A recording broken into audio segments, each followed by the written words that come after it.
दीपावली के अगले दिन गोवर्धन पूजा की जाती है। लोग इसे अन्नकूट के नाम से भी जानते हैं। इस त्योहार का भारतीय लोक जीवन में बहुत महत्व है। इस पर्व में प्रकृति के साथ मानव का सीधा संबंध दिखाई देता है।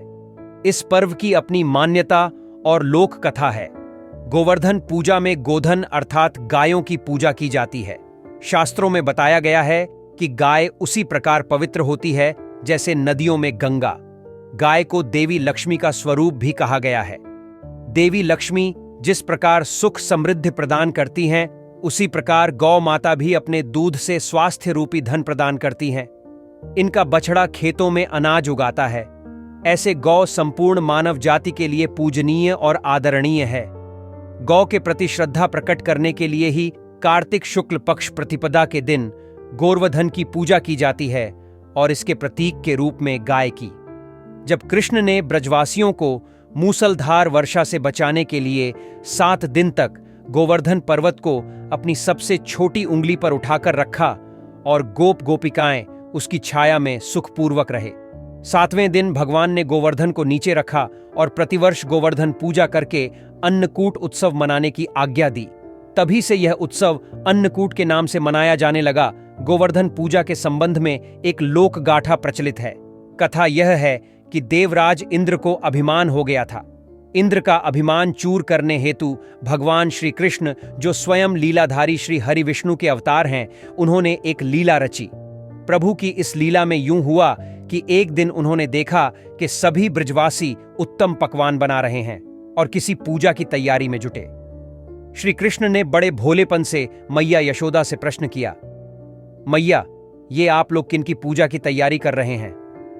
कृष्ण की बातें सुनकर मैया बोली, लल्ला, हम देवराज इंद्र की पूजा के लिए अन्नकूट की तैयारी कर रहे हैं। मैया के ऐसा कहने पर श्री कृष्ण बोले, मैया, हम इंद्र की पूजा क्यों करते हैं?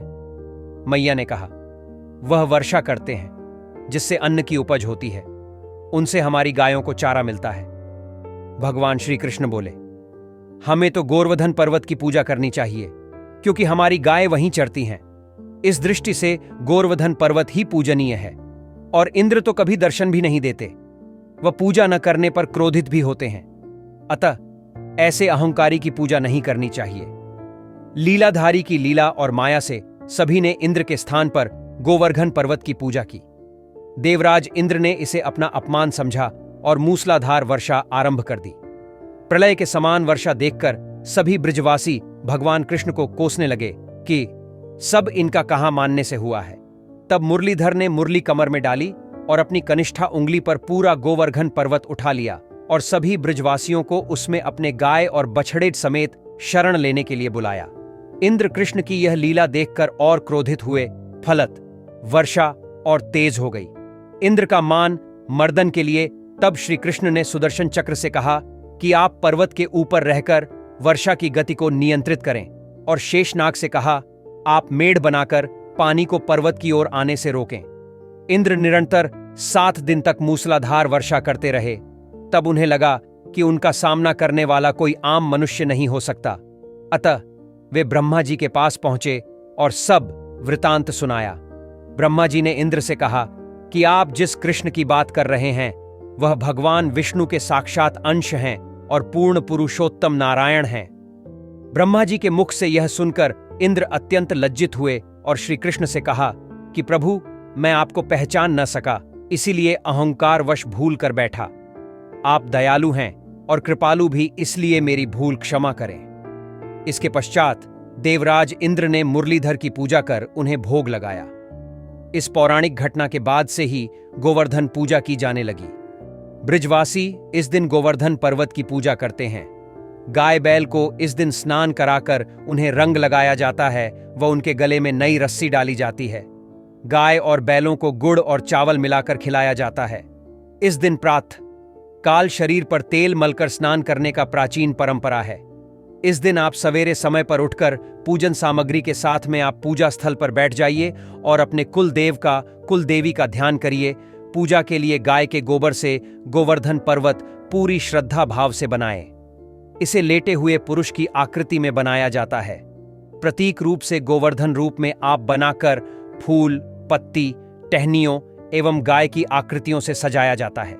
गोवर्धन की आकृति बनाकर उनके मध्य में भगवान श्री कृष्ण की मूर्ति रखी जाती है। नाभि के स्थान पर एक कटोरी जितना गड्ढा बना लिया जाता है और वहां एक कटोरी व मिट्टी का दीपक रखा जाता है। फिर इसमें दूध, दही, गंगाजल, मधु और बतासे इत्यादि डालकर पूजा की जाती है और फिर इसे प्रसाद के रूप में बांटा जाता है। गोवर्धन पूजा के दौरान इस मंत्र का जाप करना चाहिए। कुछ स्थानों पर गोवर्धन पूजा के साथ ही गायों को स्नान कराने की, उन्हें सिंदूर इत्यादि पुष्प मालाओं से सजाए जाने की परंपरा भी है। इस दिन गाय का पूजन भी किया जाता है। तो यदि आप गाय को स्नान कराकर उसे सजा सकते हैं या उसका श्रृंगार कर सकते हैं तो कोशिश करिए कि गाय का श्रृंगार करें और उसके सिंह पर घी लगाए गुड़ खिलाएं। गाय की पूजा के बाद में एक मंत्र का उच्चारण किया जाता है जिससे लक्ष्मी जी प्रसन्न होती हैं और आपके घर में कभी धन की कमी नहीं रहती है। फल, मिठाई इत्यादि आप पूजा के दौरान गोवर्धन में अर्पित करिए। गन्ना चढ़ाई है और एक कटोरी दही नाभि स्थान में डालकर झरनी में से छिड़कते हैं।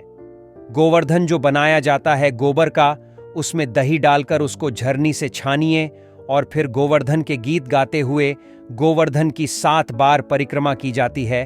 परिक्रमा के समय एक व्यक्ति हाथ में जल का लोटा व दूसरा व्यक्ति अन्न यानी कि जौ लेकर चलते हैं और जल वाला व्यक्ति जल की धारा को धरती पर गिराते हुआ चलता है और दूसरा अन्न यानी कि जौ बोते हुए परिक्रमा पूरी करते हैं। गोवर्धन पर्वत केवल एक भौगोलिक संरचना नहीं है, बल्कि यह भारतीय संस्कृति, धर्म और परंपरा का अभिन्न हिस्सा है।